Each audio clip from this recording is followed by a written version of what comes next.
Gaspard Proust, Pancol vu par Proust. Je rejoins les deux, ce qu'ils ont dit, Alphonsie et Isabelle. C'est vrai que 14 personnages, c'est un livre d'une choralité absolue, qui à mon sens marque un tournant esthétique majeur dans l'écriture contemporaine du roman de gare, même du roman de station de métro. Tant il évoque par le clair-obscur constant et la multiplicité des personnages une rame bondée aux heures de pointe. Un livre, c'est le fond et la forme, n'est-ce pas ? Sur la forme, ce livre est non seulement rectangulaire, mais également très beau. Il n'a pas lu le salaud. Non, pas du tout. Dans le titre, vous pouvez le voir, chaque lettre est d'une couleur différente. Et cette multiplicité chatoyante permet d'assortir un livre de Pancol avec nombre de livres que vous possédez déjà chez vous. Par exemple, vous avez un club des 5, il se mariera très bien avec les lettres vertes. Vous avez Jojo Lapin, le contraste rose et jaune forme un alliage aussi saillant qu'harmonieux. Par contre, évidemment, il faut éviter de le mettre près d'un livre de la Pléiade. Le génie coloriste de Pancol risque de complexer ces ternes calmeubles aux couvertures monochromes. D'ailleurs, c'est bien connu, le seul moment où un livre de la Pléiade illumine les foules, c'est sur un autodafé. Alors aux auditeurs qui se demandent ce qu'est un autodafé, j'explique. C'est une sorte de rite païen par lequel, en brûlant des livres secondaires, on célébrait la 20e réimpression de Mein Kampf. Mais revenons à Colette, pardon Catherine avec un K comme caca, le milieu du réal. Alors... Souvent la première... Un peu de football. Oui, c'était pour Titoff. Merci. Alors, souvent la première phrase d'un grand roman nous donne le là.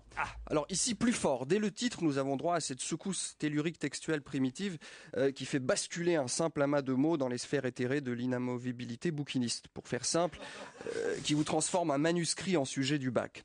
Le titre, les écureuils de Central Park sont tristes le dimanche. On ne peut que saluer cette... Le lundi. Ah bon? Le lundi, autant pour moi, c'est vrai.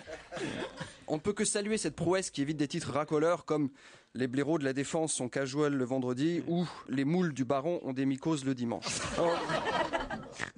Alors ouvrons ce panthéon textuel. Alors l'auteur commence par une citation de Coltès. Alors c'est une règle. En général, l'auteur cite un autre auteur pour dire aux méchants critiques que bien qu'il écrit mal, il est cultivé. Alors les plus grands font ça. Jésus, pour gagner en crédibilité, n'a-t-il pas fait préfacer son livre par l'Ancien Testament ? Mais intéressons-nous à Coltès. Qu'a-t-il fait cet homme-là ? Alors je vais être un peu wikipédien. Le théâtre de Coltès est fondé sur des problèmes réels et il exprime la tragédie de l'être solitaire et de la mort. Catherine Pancol ne cite pas pour dire qu'elle a de la culture. On sait qu'elle en a.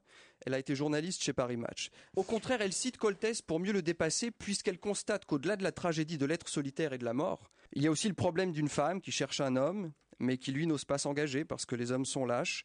Mais que si peut-être il révélait son côté féminin, eh bien il arriverait à passer une chouette soirée devant une comédie romantique après être allés ensemble à l'expo qu'organise Hermès au coin de la rue dans la vitrine du magasin. C'est bien connu, tous les coins de rue possèdent une vitrine Hermès, ce qui a donné lieu à ce syllogisme fameux. Platon adule Hermès, or Socrate s'habille en Prada, donc Socrate est pédé.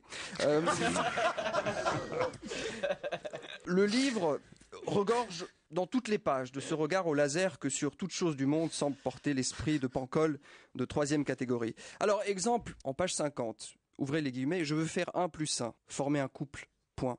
J'en ai marre de faire 1 toute seule, c'est 0 au bout d'un moment, non, fermez les guillemets. En une phrase, c'est la remise en cause fondamentale du système de Descartes. Oui, 1 tout seul peut faire 0. Outre une plume, Pancol possède donc un boulier qui la pose en redoutable mathématicienne du chaos sentimental. Après ces lignes, sans doute, on ne pensera plus le 21e siècle comme avant. Parfois, cet auteur de vue dépasse les personnages eux-mêmes. Il reste encore 5 pages. C'est du Pancol. Mais oui. Cet auteur de vue dépasse les personnages eux-mêmes. La voix de l'écrivain se fait alors bouleversante de modernité. Page 111.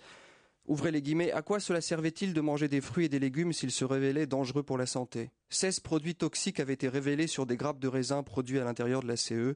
Je me bats donc contre des moulins à vent. Point, fermez les guillemets. La condition humaine dans toute son impuissance transparaît dans ces lignes tragiques. Alors, devant nos yeux ébahis, passe l'ombre de Don Quichotte et du rayon fruits et légumes de Monoprix. Mais j'aimerais terminer par un sourire. Ah oui, parce que j'aimerais citer une lectrice de Catherine Pancol qui dit que ses livres, ça redonne de la pêche et du courage. C'est vrai, on se sent vivre après ça. Heureux de ne pas nager dans tant de vacuité et courageux à l'idée de tout faire pour ne pas y sombrer un jour.